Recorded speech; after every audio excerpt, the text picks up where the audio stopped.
So, Gotcha. hi, Alfonso. Oh, I also want to ask you, are you going by Alfonso or are you going by your first name? Because I saw your first name is on Facebook, so I want to make sure I'm correct. So you can call me either or, whatever you're comfortable with. So here's the situation. Once I changed jobs in 2020, in the fall of 2020, when I started that new job, on my badge, they were unable to add in my middle name because of, it would affect things in the system and other types of paperwork. So they just had my first name and my last name. So I just started going by my first name from that point forward, both at work, school, and just, everything. So there's a whole 39 years, 38 years where everybody really only knows me by my middle name, Alfonso. But they haven't like necessarily, they don't know this other transition point for me. So like even it trips me up sometimes because I forget sometimes who I'm used to referring to, they're referring to me as Alfonso. And then there's the new folk that are referring to me as, Saywrane or Rain. And so it trips me up, especially in emails. Sometimes, sometimes I forget who to sign as. But for you, either or, it doesn't matter. We can keep going with I Alfonso like because that's what it's been Rain. so far. So either way, I'm happy. And how would you like it on your new book that's coming out? Um, maybe because some of the some of the way that I wrote things in the text is S. Dot Alfonso. We can just be consistent with that. And then everything else, forward that I would, publish would be just my full name. Cool. Very cool. I like Yeah, Rain. yeah. So I think I have to ask my pops again what that means. So my pops is Liberian. My mom is American, so she grew up behind the university here in town that I went to. Um, but yeah, I forgot exactly what Sayrene means, so I'll have to ask him and get back to you on that. Well, it's a beautiful name. Thank you. Um, so let's see. I have a little bit of an agenda just to make sure that I cover everything that I didn't get a chance to last time. Yeah, this is So part two. Everyone's tuning in for a part two. yeah, so we'll just go a little bit, more into depth in some of the things that I've been doing more or less this past semester uh, or thereabouts. So so we can start with the book that you published, Psychoanalytic Perspectives on the Films of Ingmar Bergman, From Freud to Lacan and Beyond, edited by Vanessa Sinclair. So this is the book, folks, published by Routledge. Um, very expansive and comprehensive book. So uh, the film that I have the most exposure to is The Seventh Seal, and that's actually what I wrote my essay on. And for the most part, at that particular time, what I was interested in were some core individuals between philosophy and psychoanalysis. So these people were Jean Baudrillard, Jacques Lacan, and Gilles Deleuze. So guys from all the French schools. And also at this particular time, I was not back in school. So much of much of what I was writing and how I was intaking all this information was through just autodidactism, just reading on my own, trying to use whatever materials I had on hand between online resources and the libraries that I had access to. Shout out to Kelvin Smith at Case Western Reserve University, Cleveland Public Library, Cuyahoga County Public Library. Love your libraries, go to your libraries, use their resources, free resources, at least here in the States. All you have to do is just sign up for a card.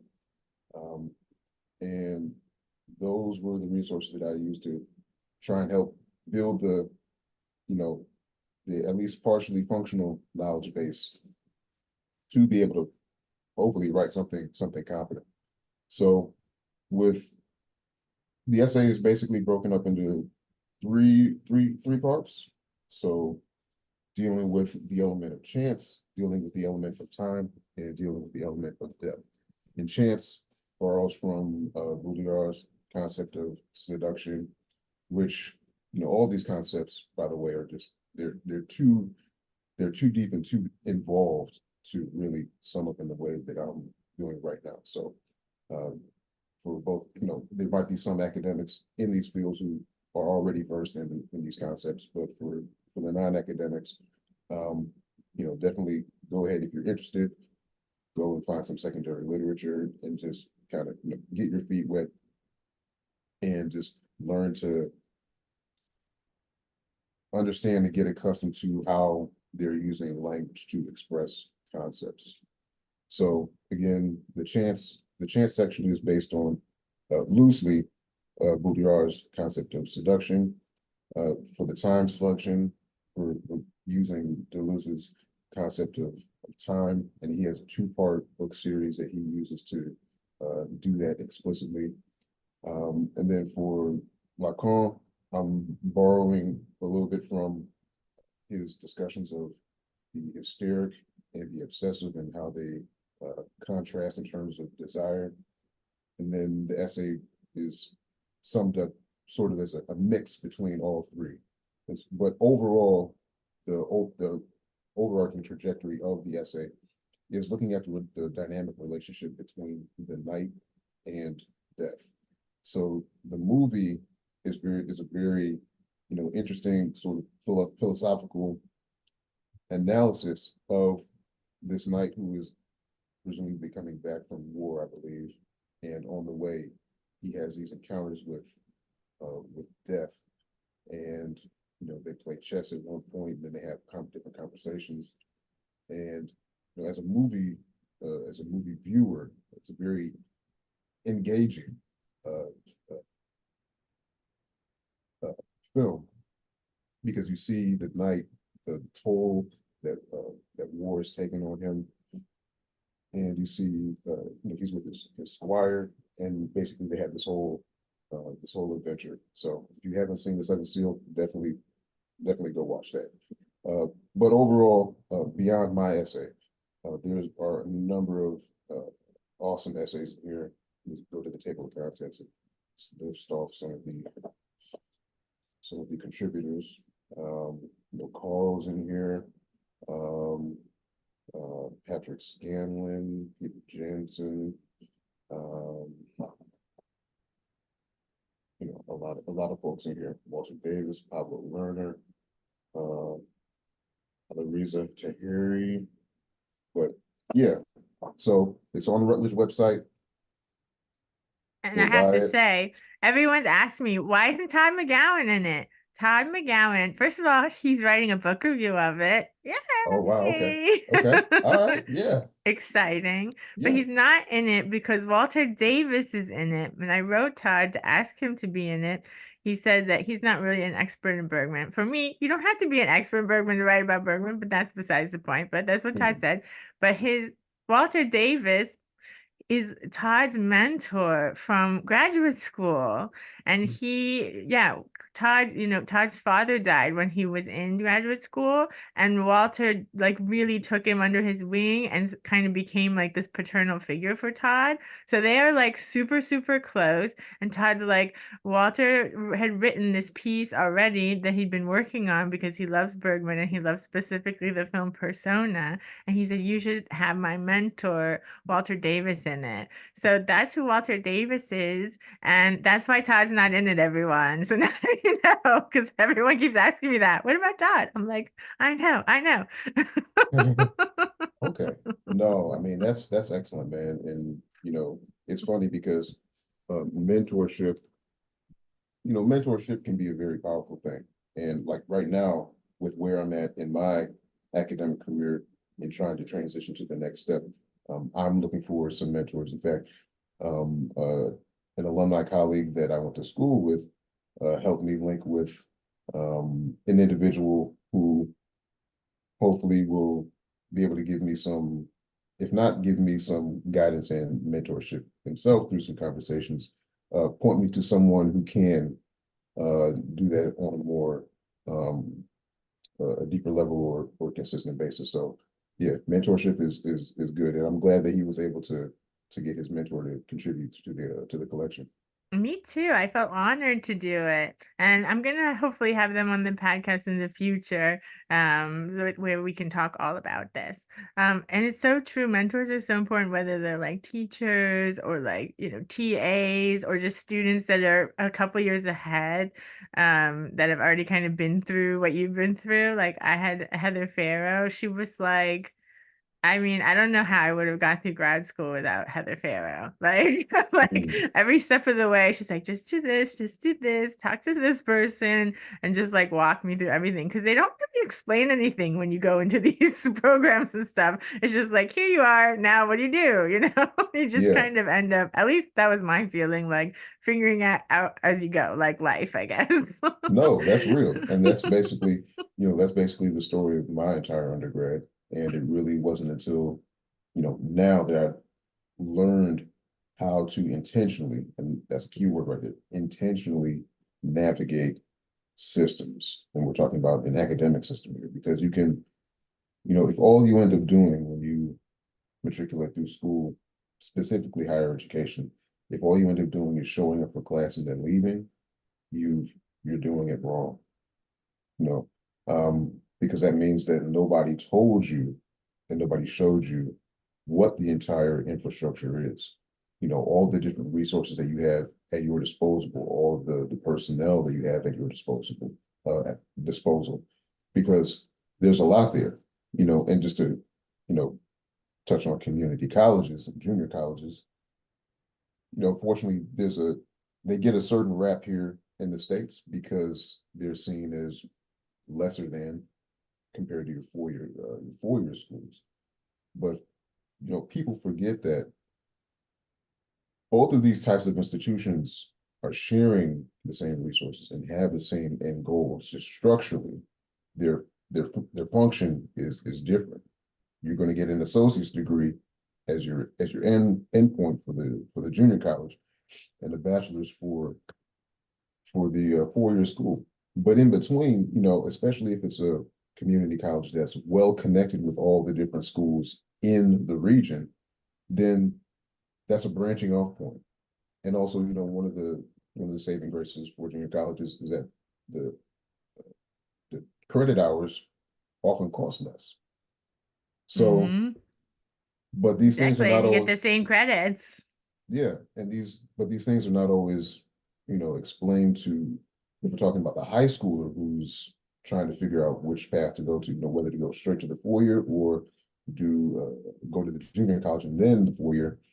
They often don't know, and it's really up to the adults around them to give them that knowledge. Now, even for the adults who either are going back as non-traditional students or are really going for the first time as an adult, um, that journey can be different or fairly similar for both of them. Because, like in my case, junior college was not even on my radar when I went to did my undergrad. Like it wasn't a thing. Even though I did a whole year of taking Japanese during my senior year. I went to the same school that I'm at now, Cuyahoga Community College, their Eastern campus, to take Japanese during my senior year. But even while I was doing that, the idea that I could take a year or two and get my general education classes out of the way, and then matriculate, spend the last 2 years at whatever school, wasn't even on my radar. Um, the folks around me, I guess, didn't really understand that link and that relationship enough to explain it to me.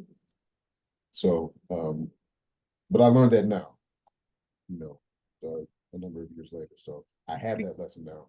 But nonetheless, whenever you get it, it's good that you get it, and so that now you can go ahead and pay it forward and teach the young folk who may be at that point in their lives where they're trying to make a decision.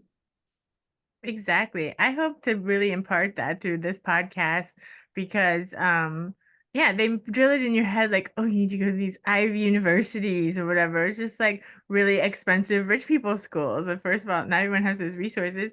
Or even like I said, not everyone's parents has been to college or been to community college. They might not know how this works, you know? Or like my parents, they were just like so disorganized. I was just like, I mean, I went to community college because that was the only way I was gonna go, you know? So it's just like, yeah, it's like everybody starts at different level and like, yeah, like my life is turned out okay. And I started community college. So like fuck everybody who's like, you have to start at like this level or else like you're not gonna be able to like make a good life for yourself. Like it's not, it's just so elitist and yeah, it's just all for the rich people, like always.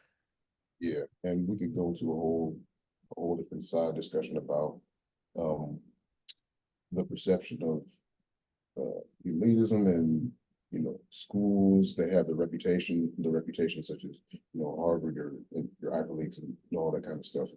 Because and it's crazy, especially as we move forward here in 2023 with higher education, the different crises that we have inside higher education, the different values that are being placed on higher education from within, but also from without, externally by employers, because employers are taking a different perspective.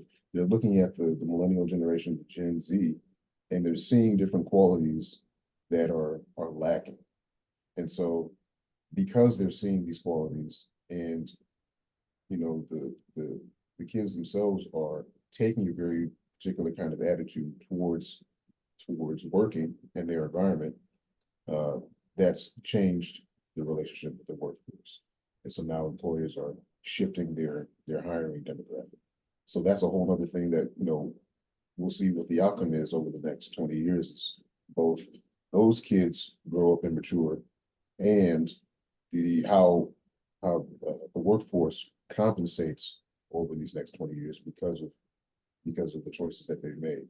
So it's going to it's going to be an interesting like next couple of decades uh in so many ways. It's not even funny. Yeah, I mean, especially I feel like I talk about this sometimes, but like people of our generation that like grew up without the internet, but then like, basically had it like once we were like college age or whatever, had computers start becoming more central.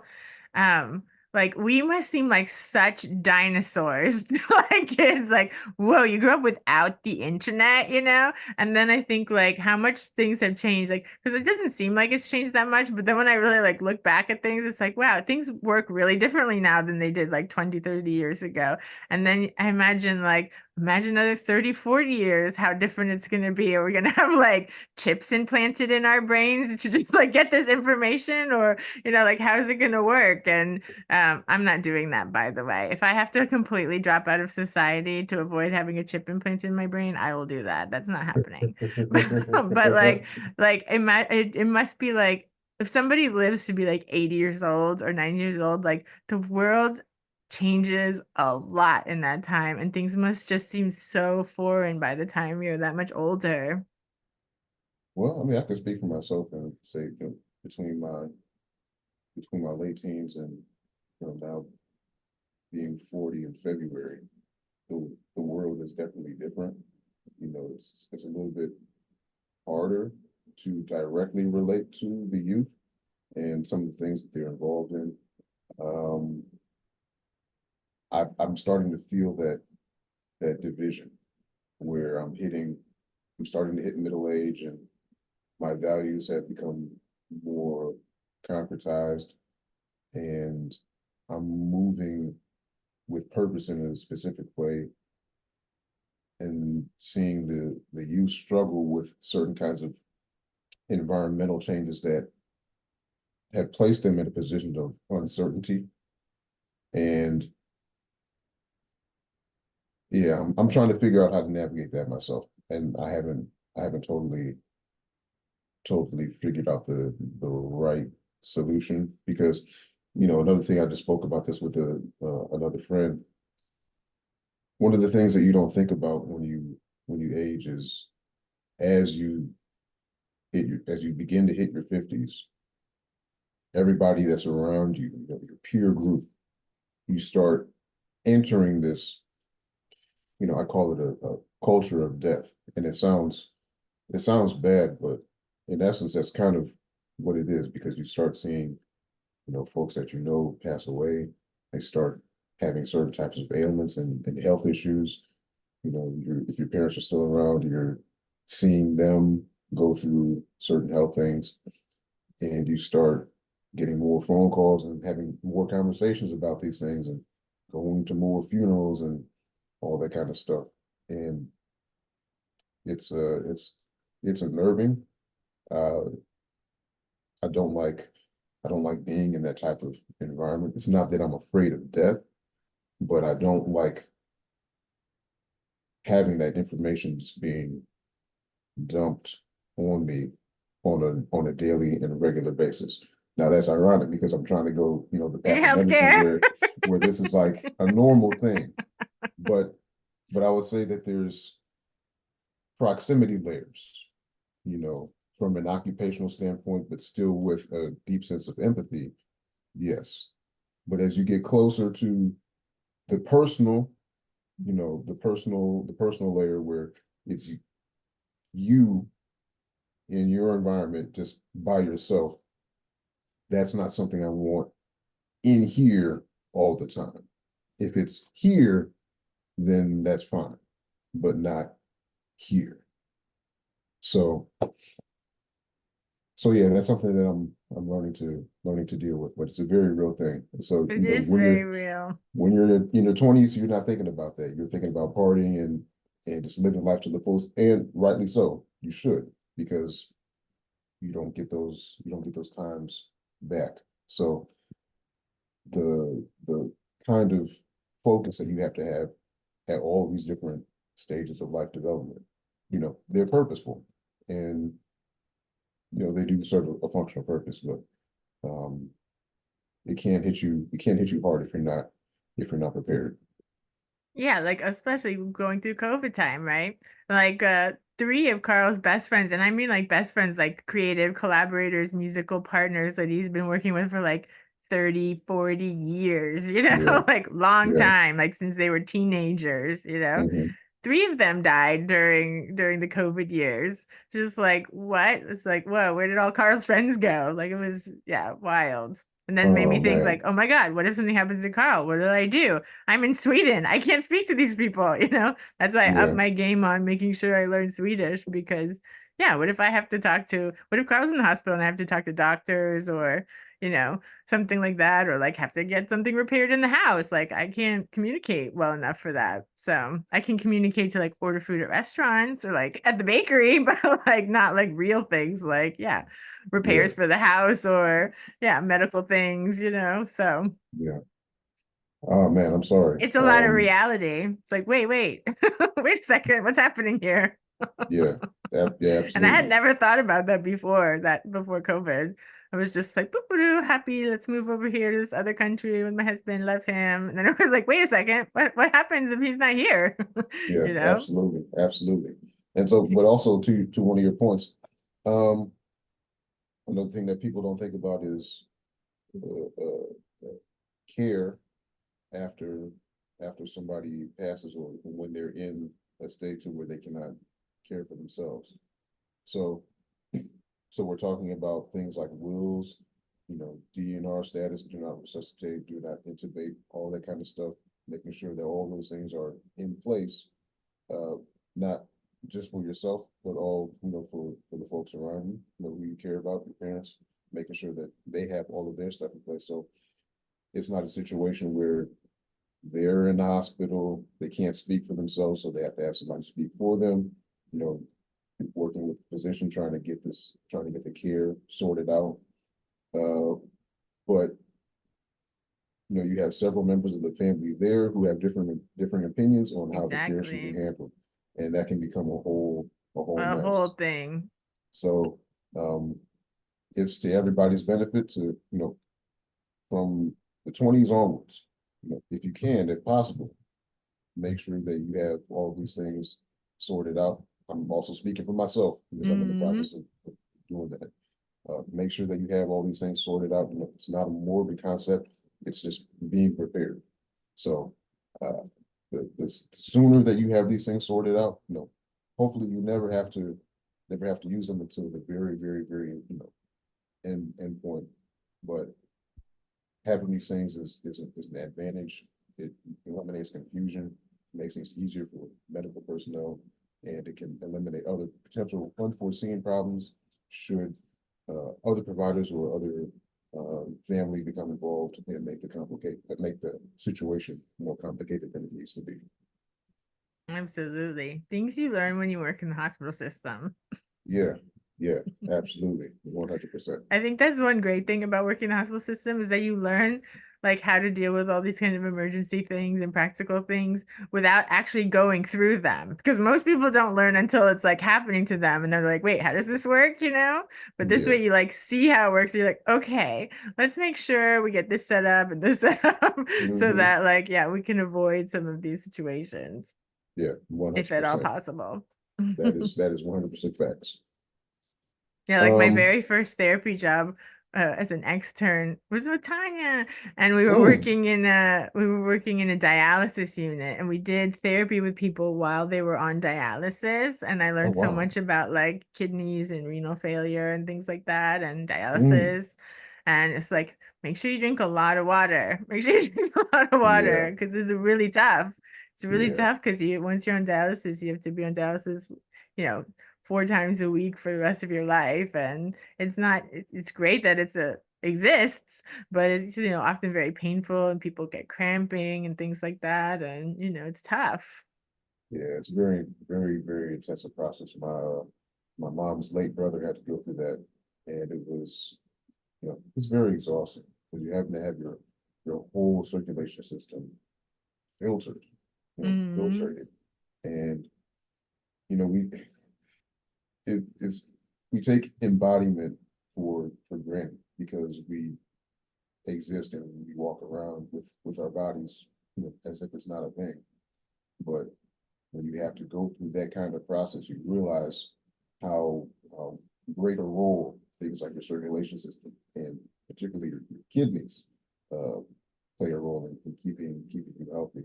Because if your kidneys cannot filtrate and do what they need to do on a functional level, then you're definitely in for a world of problems. You're going to see your urologist very frequently. So, man, you have to It's take care of your intense. body and take care of your kidneys. I mean, take care of your body, take care of your kidneys. It was a great program, though. I wish that they had that more places because it showed, people are getting therapy, then they're uh, going to have better results with their healthcare, like alleviate stress and they can process what's going on and things like that. And I wish they had things like that because we would actually like talk to people, like do therapy while they were on dialysis, like just go around the room and like sit with different people. And I think that's such a nice thing to do. I really liked that job. And for a while, those first 2 years of learning therapy skills. We're working in the Jackson Memorial Hospital, and we also did consultation liaison, where you like go from room to room in people's hospital rooms, not like in the psychiatric, but just in the regular like medical wards, and just sit with people and see like, do they want to talk about it? Are they having more anxiety than usual? Like if they're going through a medical procedure, they're probably pretty stressed out or depressed, and just like be someone that they can chat with and visit them every day that you're there. I think it's Yeah, great. yeah, absolutely. Having these kinds of interdisciplinary teams where different personnel are able to um, function in different ways to help promote and advocate for the health of the patients. Definitely a wonderful thing, a necessary thing, because nobody wants to be in an inpatient setting longer than they have to, and even the personnel don't want to have them there longer than they have to because that means um, that can result in consequences for them in certain ways as well. So you want to get good folks in and out in a timely manner, in a way that addresses their problem as much as possible, and then getting them home safely. So absolutely. Um, okay, so we have our second book here, and I'm gonna read part of the blurb from the back because Cool. this book is so crazy and unconventional that this is the only way to sort of make sense of it. So the title is The Official Report on the Intransitionalist Chronotopologies of Kenji Suratori, Appendix 8.2.3. Official report on the intransitionalist chronotopologies of Kenji Suratori, Appendix 8.2.3, is a xenopoetic data anthology that documents the activities of the Artist Collective, the Ministry of Trans-Rational Research into Anastrophic Manifolds. That's a handful right there. The anthology results from an experimental approach to impersonal literary composition.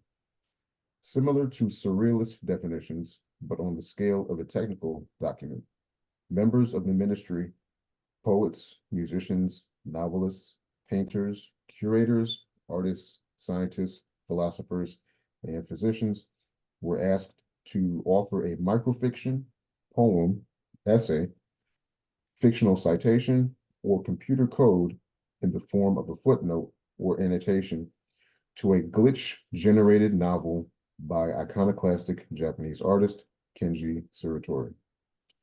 However, each participant wrote their contribution without any access or knowledge about the nature of Suratori's source text. After collecting the contributions, the footnotes were each algorithmically linked to an arbitrary word from Suratori's novel. The result is a work of xenopoetic emergence, a beautifully absurd alien document scintillating with strange potency. Bringing together algorithmically and AI-generated electronic literature with analog collage and traditional modes of literary composition, the ministry refuses to commit solely to digital, automated, or analog art, and instead seeks technological mutualism and a radically alien future for the arts. Accompanied by a groundbreaking original score by electroacoustic duo Wormwood, the anthology offers the radical defamiliarization in weird worlds of science fiction, but now the strangeness bites back on the level form. Readers should expect to discover strange portals from which new ways of thinking, feeling, and being emerge. A conceptual and experimental anthology, official report on the intransitionalist chronotopologies of Kenji Suratori, inaugurates collective xenopoetic writing and the conceit that the future of art will consist of impersonal acts of material emergence, not personal expression. Consume with caution. So, that's a whole mouthful, and it's I'm sure everybody who heard that is like, what is going on? But it's a very unique work of literature, and as it said, everybody contributed in a very unique way through multiple modes um, of doing so, and resulted in this crazy product that is also there are many hand elements to this. So even on the cover here. So this is the deluxe issue. There's also a standard edition, but I bought the deluxe, and the deluxe is unfortunately sold out. But there's still standard edition, and you can get the soundtrack, which also accompanies the book independently as well. So for the deluxe edition, the soundtrack comes on this mighty disc right here. And I know we're not using CDs these days, so for the younger folk, that might seem like a relic of some kind.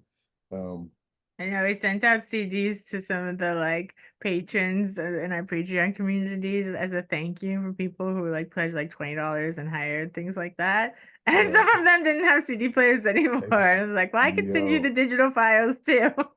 Man, and that's the crazy part, because I just got a new computer a couple of years ago that does not have a disc player installed. And so now, even for me having to think now, but even apart from that, up until I started school, I was still using my DVD player to watch films.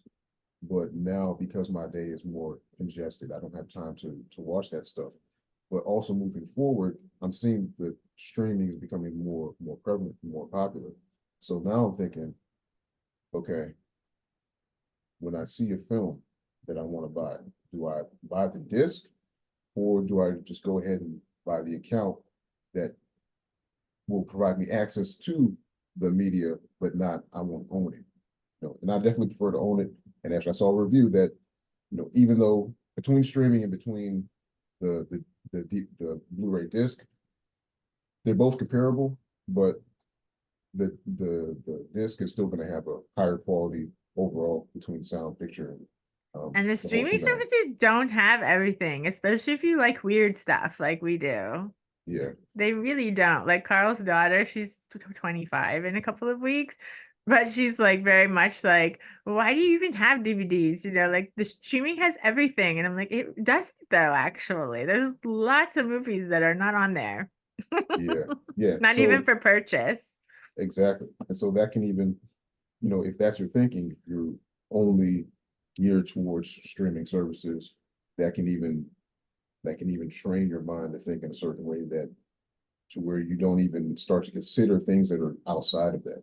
So the more esoteric stuff, the more unique things, media out there, it's not even on your radar. So it just drops off.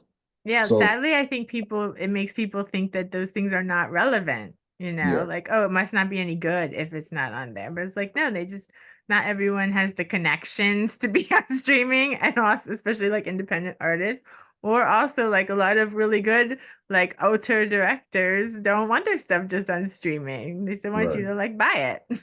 Yeah, absolutely. So that's another thing we have to, make sure that these types of ideas and this kind of thinking, going outside the box to kind of what we were talking about before we started recording, it's important to have diversity of thought. Having a unilateral level of thought is good because it promotes a kind of consistency and a strength in a certain way, a type of resilience, a type. But if there's no diversity, then you're really losing out. So that can also cause a whole different kind of problems. So in a biological sense, you have a bunch of organisms who are identical duplicates, then they all become susceptible to the same disease and can be taken out Exactly. the same kind of way. So, the kinds of things that sexual reproduction um, promotes in genetic things like crossing over the chromosomes, exchange different segments, promotes a kind of diversity that also creates resistance.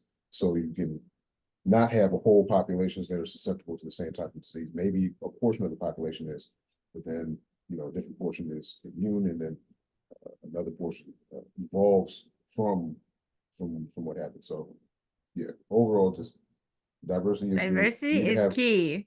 yeah, you need to have resilience, but you also need diversity as well. So Absolutely. uh, And thinking of this too, of this streaming versus DVD, and what is actually on streaming, it kind of means everything there, like most things there are kind of like in the middle. It's kind of like a lot of mediocre stuff that they're yeah, like, okay, we'll sell, like, I don't know how it actually works, but in my mind, like the big movie companies are like, okay, we'll sell this like bundle of stuff, but like we know we could still make money selling this thing, so we won't put it on the streaming. And then of course, like the little independent guys can't afford or don't have the connections to get stuff up there. But it's just like bundles of like, yeah, stuff that's maybe not selling otherwise. I don't know. yeah. No, you need to be able to curate the things that you want to see and hear and otherwise. So if you cannot curate, then somebody will curate for you, and there's a cost associated with that. Yeah, So don't just accept what's being fed to you. so make Okay, sure kids? 100% That's the facts. message. Yes, please start to think independently and you know move about your life, move with intention, move with purpose, and just you know promote thinking, promote thinking, Yeah, and and it sounds like this book that you're talking about, interesting how they mix AI with like analog collage and things like that. So they're like trying to pull, like diversify, pull from all these different streams. yeah, And there's a whole conversation to be had about, AI generated material. I know there's been a lot of controversy about the source material that AI generators have been pulling from. How do creators become compensated for their material being used in this sort of collage and different kind of way that was not previously seen in history. Who owns it? Does if it's mixed up and ground up into something new, does the original creator, are they compensated? Is the new person, are they compensated in the same way, at the same level? All that kind of stuff. It's an Because interesting thought too, because like with regular collage, like analog collage, you're allowed to like cut up like things out of magazines and other people's art and stuff and make collages out of them, right? yeah. Because you're making an art piece that's different than those things. So it's interesting to see where the debate will go. My guess is it's going to go towards the corporations getting everything and the artists getting nothing, because that seems to be the way things go. But anyway. No, I mean that's basically what's been happening in Hollywood. What the actors are fighting over, because now if I can AI generate, and this happened in film. I don't know, for those who saw The Flash, in that film, I'm trying to do like a no spoiler version, but basically towards the end of the film, certain elements from certain films that were not made, and folks who were deceased were used in this particular section of the film. And so afterwards, there were differing opinions, different mixed receptions about the use of that. But part of the reason for the strike was how actors would be compensated on the back end, residually for their likeness being used, but also the prospective future of, well, who owns that likeness? And if I'm not hired to work on a project, what does it mean to use my likeness in a film that I'm not a part of? So if if they make a film and I decline to participate, so now I'm not part of the project, but maybe they ask me, can we use your likeness in this part of the film? I'm just making up a hypothetical situation. Mm. What would that mean on the business end? How would the actor be compensated on the back end and the front end if they agreed to that, but did not agree to actually participate? These are the kinds of new things um, that business partners and the legal system will have to sort out, because that's the stage that we're at now in technological replication of images. We can put and insert whole people, insert language into their mouth, have visual likeness, audio likeness, the whole shebang, um, and potentially not compensate them because we own, well, we being the institution, the corporation, the business, we legally own all um, the material around them, and the individual does not. So Right. So if someone's been in a movie that they made with some certain company, then the company could like take their image from the film and like make it do different things, like as if it's in another film or whatever, without actually using the actor themselves. They could just use yeah, the film that they own. or let's say it's a case where that particular actor has already deceased naturally, so Right. it's a film from 100 years ago, but now the technology, the studio decides to recreate that whole individual and create a whole film with them as the central character or a secondary character. What does that mean? Who gets compensated from that if the family, maybe is not even around to negotiate that? What is So it? what What does that movie mean was it that legally? you mentioned? The Flash, The Flash. The is yeah, a Marvel movie? DC film, Okay, a big DC budget, film. yeah. Okay, I'm Um, gonna check it out. but I'm sure there's others back there. But that was the one that came on my radar because I I like some of the superhero films. But definitely a complicated topic, indeed. But in terms of this particular project, it does result in a very unique and I think fascinating and um, indulging look at what what uh what literature means when you have a group contribution in addition to a non-human contribution with an end product, an end result that looks like something traditional with a soundtrack included. And the soundtrack is also on the Bandcamp. We'll put all the links um, at the end on the webpage, but you'll be able to stream the soundtrack as well, so you can hear that independently. Cool. But yeah, fantastic project. And so the final book is an anthology of Blackness, the state of Black design.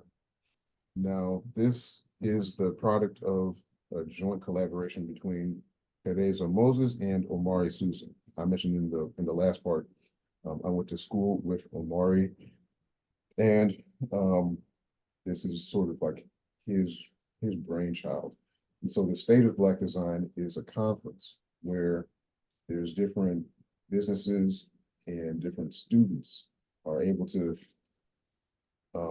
connect both on the business level, but the students are also able to come to this event, connect with presenters, see presentations, and explore their work.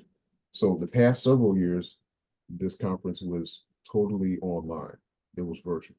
However, this year in 2024, this will be the first in-person one. And so if you want Cool. to, so if you wanted to see what this looks like, you can go to the SOBD.com. So THESOBD.com, the State of Black Design. Yeah, so they're gearing up. I forgot the actual date of the conference, but if you just go to the website, you can see all of that information. But it's really been, something very unique that Omari and Teresa have been able to conjure up specifically for folks in the arts and the design field. For those who are underrepresented, this is a way for them to, find a way into the workforce, display their talent, their capabilities, and and get direct hires, basically. So this is something novel in that space, and so he's really doing something important for those folks. And so this book represents an extension of the conference in terms of making a publication that includes different voices and perspectives on design and in the arts, and how identity and ethnicity and Blackness figure into that. And so my contribution for the most part looks at what in a very succinct way looks at what it means to what the concept of Blackness can mean. What kind of elements are involved, and how does it function in terms of its definition? And so I lean a little bit, well, not a little bit, quite a bit on semiotics. For those who don't know what semiotics is, it's the study of signs and symbols and their interpretation and assignment.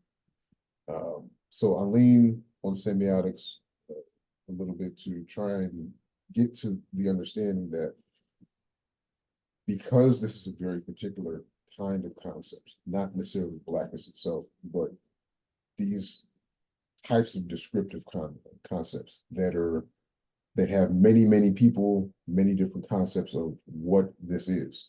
It's very difficult to define it and concretize it in a very specific way because of the kind of diversity of thought. And that in itself can lead to a certain kind of contradiction. So there's, one of the types of analogies that I like to use is, if you have a certain set of qualitative items, you can run into the type of issue where one qualification or qualifying it in one particular way can also make other qualitative questions arise. And so you end up with like this endless regression of questions that never go away.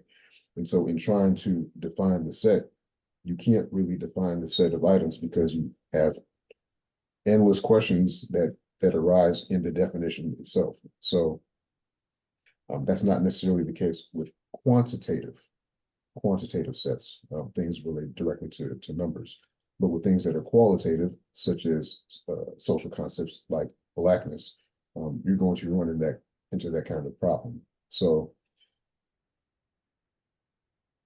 basically, I discussed that in a very short way in my contribution, The Ontology of Blackness, which is in this book. But beyond that, there are numerous wonderful articles in there. And it's published by MIT Press. It's on their website directly. Also, a few subsidiaries, which are also included on their website. So definitely go check that out. Definitely go check out the conference, the website, the thesobd.com. And yeah, so Sounds amazing. I'm very proud of these 3 publications. All of these I worked on over the past 1 to 2 years while I was deeply inundated in schoolwork. So, so yeah, that kind of segues into the next section, which is what am what am I doing now, and what does this mean for my prior engagements with philosophy and psychoanalysis. So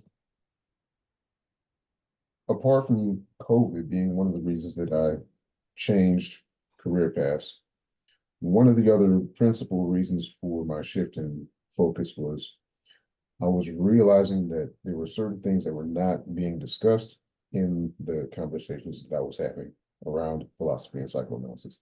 And some of these things related with more practical issues involving the body.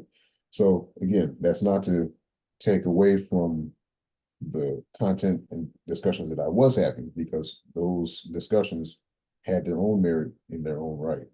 But for myself, I felt the need to want to explore and incorporate these other areas, because I felt that they were important. So it just happened that in moving into a healthcare setting helped me realize that that's where I needed to be to get the answers to some of the questions that I was looking for. So philosophy and psychoanalysis, I would say, are still important, but they're in my branching, my overall sort of map of connections, they are located in their particular space. Now I'm fleshing out what my network of thought is. And so I'm incorporating things from medicine. I'm incorporating things from system science. I'm expanding semiotics. Also broadening what media studies, media ecology, all of that kind of stuff. And so I'm looking at things that I was not, I didn't feel competent and may still not be competent in, specifically things with regard to mathematics and certain areas of science, but also things that within those areas that I wasn't even aware of. So more esoteric areas that were not even on my radar. So I'm looking at all these things and trying to build bridges. And so also in moving forward, I've placed a very large stress on interdisciplinary studies and work, because it's very easy to be in a space and have that space project like it really knows everything, or that it's competent enough to talk on a very broad set of issues. And I mean, the fact of the matter is that there's no nobody has all the answers, and it's important to be humble in what one knows and what one does not know. And particularly that, because I mean, we're all human and we have our faults, but we know that sometimes we get a little bit comfortable in spaces, and we can overestimate and overstress how much we actually know about things. And when there's so much siloing of knowledge in the greater space of knowledge, then that becomes a problem. So, I'm really trying to just go out there, put myself in a position to just learn from all different types of people, all different types of fields, because I'm already learning, so much just by being back in an academic environment, but also just uh, with the people that I'm engaging on a more street level, with trying to be a more engaged citizen by enhancing my leadership skills and being involved at a more community level, like seeing what everybody's doing, all the work that's being doing in a very direct way. Incredible. Like none of this was on my radar. And again, that's probably part of the maturity thing, but also in terms of time and focus. Sometimes you don't have the time and focus to do certain things. So now that I have the time and focus to do that, I see now what I was missing and their importance in everyday life. So I'm I'm intentionally trying to move in a direction that is more community based and more focused on practical problem solving. One of the other things that I sort of learned over time, and part of this was a function of me being out of school forcibly because of my previous situation of my transcript situation, not having access to it. So not having access to my transcript and thus not being able to get to go back into higher education forced me to find another way of engaging with the problems that I wanted to engage in. But now that that barrier is close to being lifted completely, I'm seeing now that that old way that I was engaging is not going to get me to where I want to go. So I need to explore these new ways and these new avenues because they have the keys and the outlets and the personnel that will allow me to do that. And so um, I've learned to place the academic side of things, specifically that academic publishing. I've learned to place that for what it is in the role that it does, because it has a very particular purpose for those who are in that space. But when you move out of that space and you try to, make it translate, it can be very difficult because, there's all kinds of publishing barriers, and those publishing barriers make it such that folks that are outside of that bubble have no idea. So if you try to, as an academic, if you try to, communicate all these different things that you're involved in to the average layperson, they're not gonna know. They don't have the foundation that you have to begin to discuss the types of concepts that may be within any given publication. So you have to break it down. And I find that there's a resistance to doing that, partially because of the culture that's within academia. And I've grown to become very, very averse to that. And also in discovering for myself that at that time I was being inundated with that. But but also at the same time, there was a strong impulse behind that to want to like actually find solutions. Like, okay, we're talking about this, so now what are we going to do? But I wasn't getting that. I wasn't getting that type of feedback. It was just more, Mm-mm. let's talk about it. It's just Let's the talk about it some thoughts. more. Yeah. And let's talk about it some more. But where's Because the praxis? How is it practically implemented? yeah, Yeah, no, because I got really turned off when I heard someone say, Oh, their work is public facing, like as if that was like negative. Like, oh, her work is public facing. Like if as if you write in a way that's accessible, then that it's not as like whatever. And that just like really fucking pissed me off. Like, fuck Yeah, off. yeah, yeah. Like even that language that it's burning me up inside because it's almost like it's kind of ivory tower syndrome where the insular culture of because academia is very intentional in the product of academia in terms of publishing is concepts. That's that's what makes academic publishing run. The generation of concepts.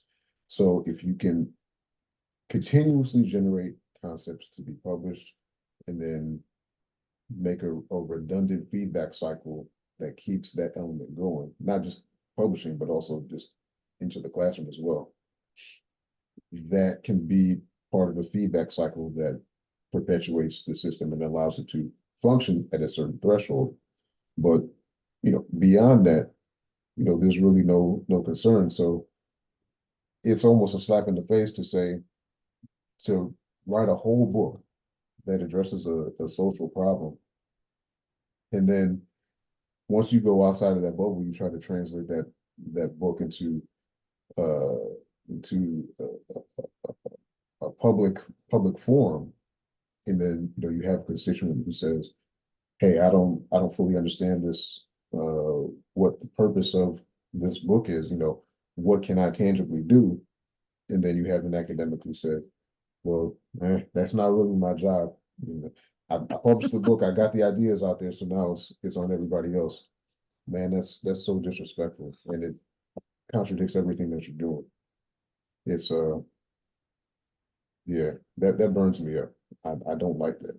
Me So too. um, because from my perspective, if I mean, and I don't want to, I don't want to put down all the different types of research that are out there, from the humanities to the sciences. Not everything can be um, practically engaged. There's quite a bit of experimental research out there, and that's not really what I'm talking about. My what I'm really harboring on right now is this folks who folks who purport to have the solution or a solution to a very noticeable or very public problem and only want to go so far. They want to publish the book that puts them in a very particular position, both publicly and academically. And then beyond that, they don't want to help do the work that makes Real that change. real change. And yeah, I have a real aversion to that because they're not really helping to contribute. They're just adding more citations. Yeah, and the thing that I really have an aversion to is like, okay, if people want to just like be in their little masturbatory circle and tell each other how great they are and throw around ideas, fine, that you can do that for a job, good for you. But it's when also, and in addition to that, that work is more highly valued than the Mhm. like practical work. That like Yeah. really gets me going because it also happens in like the magic occult world circles where it's like at first I thought it was interesting. Oh, there's people that are studying like magic and stuff as like some sort of like alternative religion, like in religious departments, religion departments in universities. That's kind of interesting.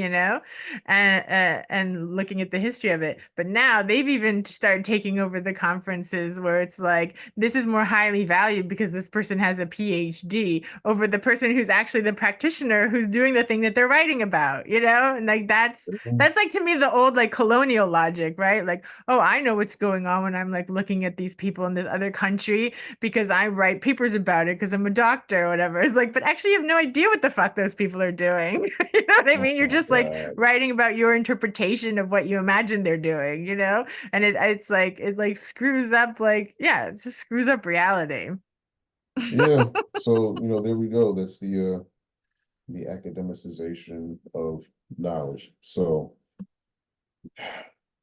And again, I'm not trying to shit on the function of academia because it serves a very particular function, a very important function because we need that publishing out there. So somebody needs to draw from what somebody else has done that can be there as a resource. But in this space, we're talking about the sociocultural aspect and how that affects perceptions and real relationships with people and how they move in the world. And this is the negative stuff. This is what we don't want, you know. So to what you're saying about the magic space, that's terrible, man. That's terrible. You know, Yeah. again, It's like then false. the academic will get cited as what's true over the people who do the actual work, right? Yeah, Like on the yeah, grounds. yeah. That's silly, man. That's extremely silly, and shame on those folks for even trying to attempt to use that platform in that kind of a way. Because just because you have the credentials, man, you know, I don't want to poo-poo it, but All my credentials listeners are like grad students, so like because keep doing your grad school thing. But yeah, also practitioners are valuable in all fields and people on the ground. yeah, because again, credentials and the path to achieving that credential serves a very specific purpose. You go through specific things to achieve a particular end result. But that in itself does not make you an overall authority on the diversity and capacity of experiences that can happen in and beyond that domain of knowledge. So that's impossible. You're a human being, and at some point you're going to die, and all of that knowledge and everything around that is going to still keep going. There will still be others who are going to contribute to that, and it's going to change. So this is just part of being part of what it means to be a human being, to be involved in this kind of change. And you can't control that. That's beyond. So it doesn't matter how much material contribution to that you include uh, in a worldly sense, still gonna change. So I know folks are, a lot of young folks like to say clout chasing. We have a lot of clout chasers out there who want to try and get to that level, but at the end of the day, that's only going to do so much. It's only going to personally fulfill you so much, and somebody else is going to surpass you at some point. That's just inevitable. So the sooner that you're able to dispel those ideas and have a more grounded sense of what it means to learn to be another cliche phrase, lifelong learner, or to be a lifelong learner, to continually engage in knowledge and new knowledge and wrestle with it and find ways to bridge it to the everyday. And the sooner you humble yourself and work in that way, I think the more satisfying life that you'll have more stable relationships with other people instead of trying to, burn bridges, and you'll just be an overall physically and mentally healthier person. So Nice. And then by the time this podcast comes out, the interlocutor is also going to be out. yeah, yeah, absolutely. So a lot of the content from that book will be from my pre-current academic days. So this is in the phase where I wasn't sure if I was going to be able to get back into school after completing my undergrad for some time. And I will say overall, what that book represents is the willingness to think, the willingness to grapple with a lot of different kinds of ideas, a lot of concepts, and just doing the work to go the extra mile to digest what's happening in my environment. What's my relation to all of these things? What are the consequences? What are the pre-causes, potential pre-causes? All these kinds of things. So I know sometimes people get hung up on the they get hung up on the identity of being a type of thing or a type of person. So This can be anything from a career being an engineer, being a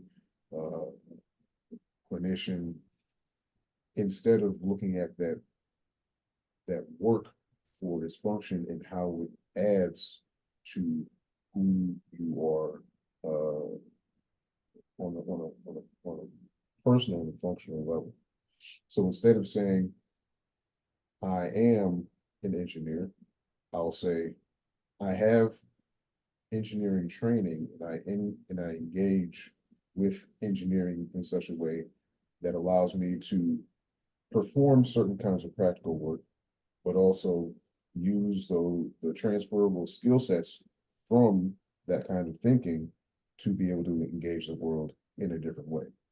And that's, in my opinion, it's a very distinct way of taking a non-identity approach to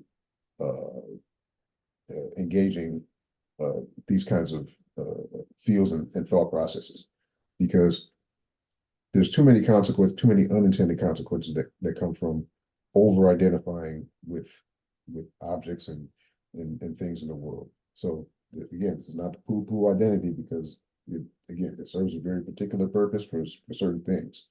But as humans, these are not thoughts that we overtly think about on a daily basis. We mostly run on automatic. So we don't necessarily break these kinds of things down and the consequences that result from it.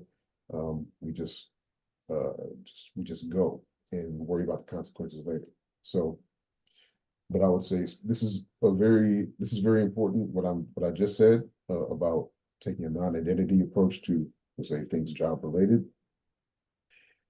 For youth who are coming up, who are maybe in college, struggling with what they want to do with their life and don't know which way to go. So choosing a career based on the identity of that career, I would say, is not the way to do it. I would say a better question to ask is, if you had to engage with a very particular type of problem set or something in the world that you feel very strongly about, that you would feel comfortable working on for the rest of your life or a very large portion of your life, what area of schooling would you use to do that?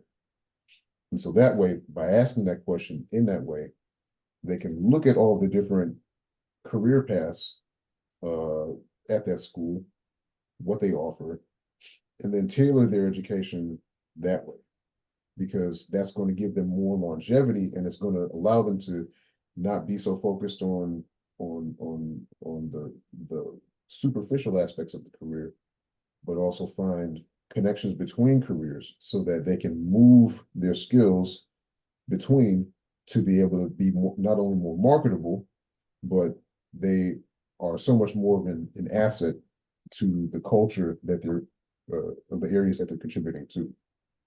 So very important, because as we're seeing today, the job market is changing. We just spoke earlier about Changes. the hiring practices. So in addition to that, certain kinds of job opportunities are also being lost. We're seeing all kinds of companies and corporations closing brick and mortar stores. Even with places like Amazon, having hiring freezes. Walmart not being the giant that it was before. They're going through changes. They're feeling it too. So if they start closing brick and mortar stores, then that means for the student coming out of high school, or the student becoming of age to be able to get a job, now has less options. So what are they supposed to do? And how are they supposed to mature competently to be able to function in those spaces? And some of the dysfunction that employers are talking about are a result of some of these things. COVID contributed in a very specific way to some of these problems by being cooped up in the house, and not being able to socialize, not being able to have opportunities to work, to build those competency skills, come with a cost. So it's very, very, very important that the thinking around what it means to be employed, what it means to have transferable skill sets, that they know what this means, because they're not going to get it from all of their teachers and instructors. We know that's a whole thing from secondary school on all the way upwards. We know that 75% of most higher education faculty are adjunct. And we've heard all the stories from secondary instructors not having a livable wage, having to have multiple jobs just to sustain, the teaching being not the primary job, but the secondary job. And Mhm. so, that becoming basically a gig, part of the gig economy. So what does that mean for the student? What does it mean for the after school care? And the after school care is a whole other conversation, and what that means for the parents who are not able to parent in such a way that that helps reinforce the behaviors and the mind frame that we're discussing. So it's a multifaceted um, issue that needs to be tackled from a lot of different ways, a lot of different angles. Totally. Exciting. Well, I love the interlocutor and I think it looks great. And I love the writing. Your writing is beautiful. And now that it's ready, I can finish up the one with Andrew McLuhan. That's going to come out too. And that's right now, it's tentatively called Metaphor because it's Yeah, me, you, Carl, and Andrew. yeah, yeah. And I have it like halfway done already, but I thought, let me just pause this until we get caught up on Carl gets caught up on all these trip hard books that he's putting out there before I put another book on his desk that's waiting to come out. But now that he's put so many books out recently, including yours, then I can get the one with Andrew on, and then maybe yeah, talk to him too. That'll be fun. Yeah, I was absolutely. gonna say we could all talk, but I was like, I can't ask you to talk when school's in session because you're too Oh busy. man, But maybe yeah. in another 2 years. No, no, definitely not that much, man. I'm trying to get my time management skills like honed down even more so I can be You've precise, got man. Just pretty good time management skills. You get I a mean, lot squeezed in. it can always be better. It can always be better. Speaking of which, what's our time check right now? We have 15 minutes. 15 minutes? Okay, cool. Um, so let me segue real quick to just some of the other things that I've involved in. So academically, like this past semester was crazy. Um, did I show you what my calendar looked like Yeah, the past last 12 weeks? It yeah. was it was insane. That was It's just really insane. the co-curricular stuff. So some of the co-curricular things, I just recently uh, became a member of the Student National Medical Association. So basically, it's an association that helps students of color um, have different outlets and avenues to um, find ways into medical school. The National Institute of African American Health. I was recently introduced to them, so I talked to Cleveland State University, one of the universities in the area, went to talk to them about their particular program. It's called Pathways to Practice. So they're basically an avenue that helps get students to medical school. And in discussing with them, the coordinator told me about this organization who had just received a grant from the Cleveland Foundation. And for those who don't know, the Cleveland Foundation is one of the oldest, if not the oldest organizations of its type. Um, they just got a grant from the Cleveland Foundation to fund this initiative.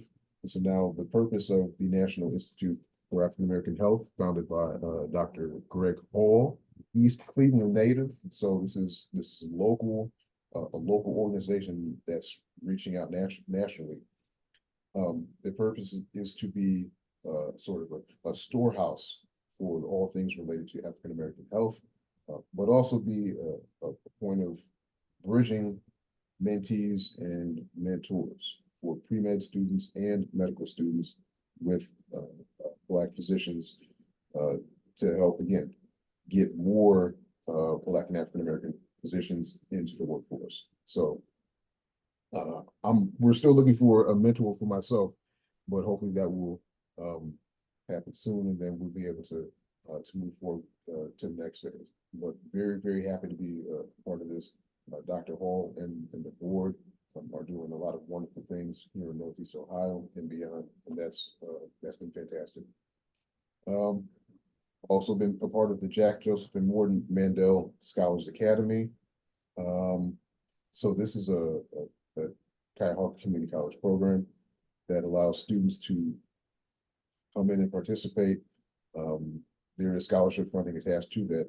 Now, I don't get that funding because actually I'm auditing this entire 3-semester program.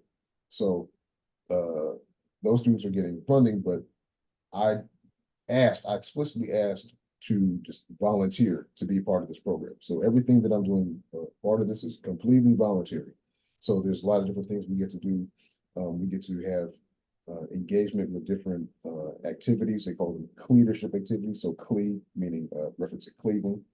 And so you might go to the City Club of Cleveland that has it's basically a public forum where different people come and talk about different initiatives and that kind of stuff. Or you might go to a local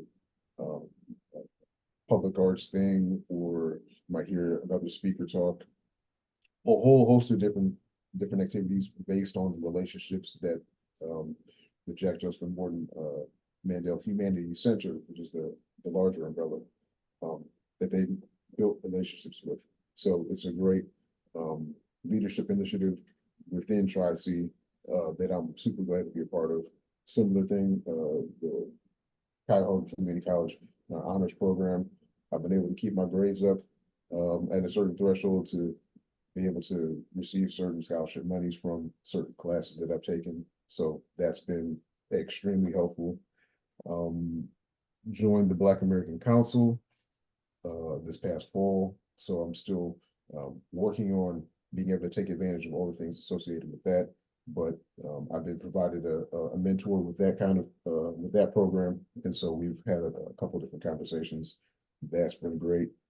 Let's see, the Advanced Leadership Institute. I think I mentioned that in the last part, but the Advanced Leadership Institute is basically a multi-generational cohort of folks who have some folks who have completed other leadership courses within the greater umbrella of the Cleveland Leadership Center.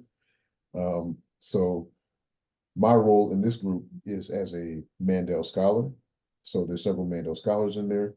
And basically, we've been going to different sites around the city, focused on several, a 5-part initiative based on Carl Stokes, who was the first African-American leader of a major national city in America. And his brother was Lewis Stokes. But during that time, he had several tenets that he used with on his platform to address certain social problems.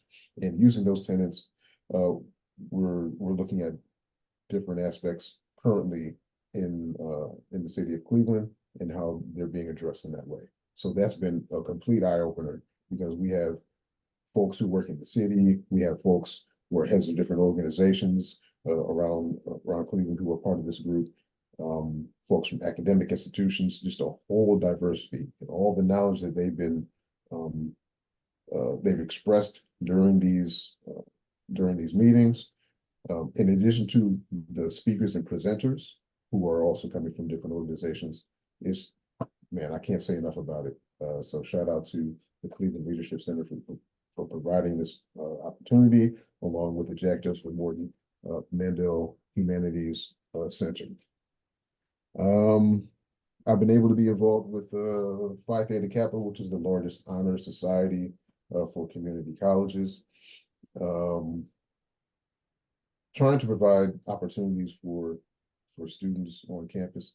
I will say it's been quite challenging since COVID, and speaking with different personnel on campus, not only my Phi Theta Kappa advisor, but just other college personnel. I mean, this is not, I think, but it's also been noted publicly that COVID really did a number on physical on-campus attendance. So, so it's been challenging to try and get folks and members involved on campus for campus events. But we did try. We've done certain things. We the Greater Cleveland Food Bank. We've had basically a volunteer session every semester for the past couple of semesters. So that's been a long-standing initiative that we've been able to at least keep going. I became the current president of the philosophy club at Tri-C. So we're also trying to we have an upcoming initiative, hopefully to facilitate Journey, which is a domestic violence center. We're going to try and make some donations to them in the form of, I think, some gifts to help facilitate their needs. We recently had a conversation, a friendly debate between the dean of the Jack Joseph Morton Mandel Humanities Center and the advisor to the philosophy club. They had a nice discussion around theism and atheism, and that's actually public now. I can include that link in the post credits. But that was another very successful thing we did because we had other Mandel scholars and a few other folks who showed up physically for that event, and we went overtime. They were asking questions, and some of these folks in the room were people who had not engaged with this content in this kind of a way, in this kind of personal way. So they were curious and they asked all the questions. So that was fantastic. I became part of Psychology Club, and right now we're working hopefully on a research project that will hopefully present at a regional conference in April. So we're working on that. The Also part of Psi Beta, which is the honors program at the community college level for psychology. Also doing similar things with psychology, like Psychology Club. Engaging with different people from different aspects of psychology, doing career assessments and all that good stuff. So a lot of that, all of that was going on last semester, in addition to all the academics that were happening. In terms of events, And things I got work. to work. Yeah, 32 hours a week, every week, been working every weekend since 2020. See some of the big events that I got to go to. The Black and Brown Male Summit hosted by the Black American Council. So basically, a whole lot of Black male youth in the same place, getting to have different breakout sessions and also learn from, have a different keynote speaker. The most recent keynote speaker he did systems work for the Cavs. I forgot his exact title, but that's close enough. So that was inspiring. Hearing about his personal journey, how he made it college, landed where he was, and all the different stops along the way. I got to go to, for the second year in a row, Kent State's 11th annual neuroscience symposium. So basically, this is all things neuroscience at this two-day conference. I didn't go to the first day this semester because of academic stuff, so I just went to the second day. But this was cool. Hearing about all the different things that they're doing. The topic this year was things system and machine interface related. So all the things that you can imagine about being able to use your mind to manipulate mechanical parts and all that stuff, different cochlear implants and all things related to that kind of stuff. It was Wild. a very good year. Also shout out to the Tri-C Honors Program for sponsoring, me being able to go. I was able to go to the 100 Black Men of Greater Cleveland Incorporated, their annual gala that recognized youth mentees who were going through their program and able to, be presented at the end with certain awards, in addition to recognition for all the hard work that they've been doing towards their path. But then also certain leadership around the city, individuals were recognized for the work that they did. That was a good event. I was able to, take a picture with the president of Tri-C, President Baston. Um, that was very cool. That was very cool. So that's just like a snapshot of some of the stuff that I have been doing this past semester. This just a semester. Well, you've been very But busy. That's why I said that's why we'll yeah. see you again in a couple of years. But it's been so good to talk to you, and I'm so glad that we got to meet up again and that we have two episodes with you now. Yes, yes, yes. So it's been a pleasure to be back on. It's been too long. We'll follow up again soon.